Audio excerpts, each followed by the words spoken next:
Из доклада главного коммунальщика Воркуты ясно, получить паспорт готовности к зиме городу уже ничто не помешает. Сейчас на объектах Воркутинской ТЭЦ выполняют предписания техинспекции Минэнерго. Сил хватает и на текущий ремонт. И если в прошлый отопительный сезон Заполярье лихорадило, то сегодня работы идут в плановом режиме.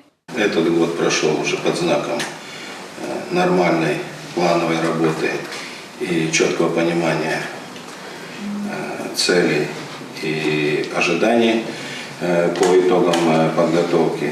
Мы ожидаем снятия, по крайней мере, Воркутинского энергоузла из зоны высоких рисков энергоснабжения.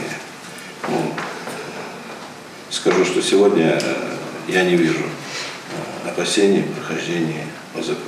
Особое внимание Игоря Шпектора приковано к двум крупным муниципальным котельным. И если по кочегарке в поселке Советский у члена Общественной палаты России серьезных вопросов нет, то на объекте в Заполярном местным коммунальщикам еще предстоит поработать. Надо закончить классниковые решетки, надо поменять дымососы.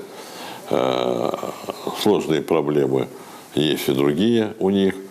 Но проблема решаемая. С моей точки зрения, нужно увеличить, заготовить на всякий случай дополнительное количество жидкого топлива.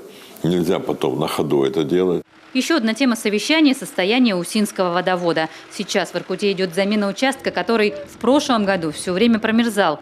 Проблемы вроде бы решают, но у коммунальщиков возникли другие трудности. Резко снизилось потребление воды. Шахта «Северная» перешла на свой водный источник. А население слишком много задолжало местному водоканалу. И денег на оперативную подготовку к зиме просто не хватает.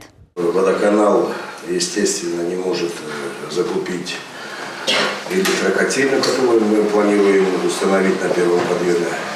Потому что у нас проблема, вы знаете, что исходная вода у нас в условиях низких температур снижается до критических параметров.